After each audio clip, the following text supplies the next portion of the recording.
وقت خوش بیادی. ساخ بربي سرجع باهلا وسهلا. چاویت باش؟ الحمد لله ساخياتا هين شوانا باشن. ساقوی مالی آوام جی باش. نویت بخیر؟ نابي ما اسمه كنا بخبيج. شما؟ السرت هذا ناكه بسر تلفزيون او درا. تمام یادی رو شده چاویت باش. روزی خود چاوا در باست که تلوی داره چیت؟ لا أبا زاروقنا وخندنا ومالا وكلفتنا ها سويكا وها أبا شغلة ما معلمة بيرق أو ستة مالان أو زوجي كده هناك هفن دري مشاوير أو درا مجبورين خو زاروق خو مالا خو بيكبيني. چند زارو که تهنه؟ الحمد لله دهن. دیابیر ماشاءالله. راضيبه. برچه کرن ها؟ الحمد لله شكش خدي رحم مجي ما دانينا بر خواندنه الحمد لله إن شاء الله ناخذ الدنيا هيج أمانة مستورة.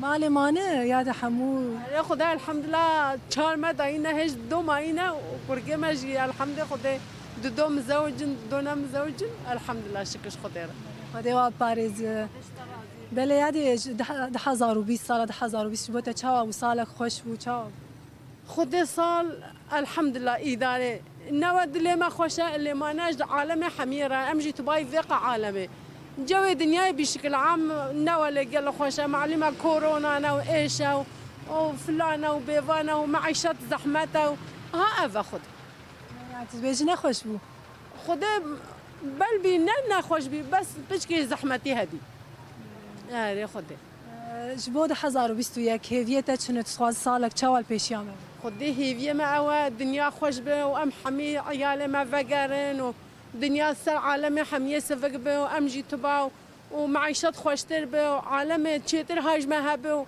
ما ها خدي أفا زحمتها بتشكي زحمتها في ظروف هجمة حميرة نجمة ربي بشكل عام دنيا حميرة بتشكي زحمتها خاصة أف كان هيفا أف كورونا هذا الصالجة ومعيشة جيران بيا وعالم زارو قوايا خندفان وجدرفان وتشولان حمجي تشيتر بتشكي مش حتن هذه وقت جاني زمان بيجي أقول صالة نو صالة كخشية سر أمتا محمد حميدة وسر مسلمانة دا وسر جامعة دا وسر أمجي وعيالي مجي وعالمي ما يجدر حمجي تباو وقال ممنون جوا وزوز باسياوات كان وهين ساخ بربي هذه قالك سباس ماليافا خبز سر سرق على طاقة ساخ برحمة الله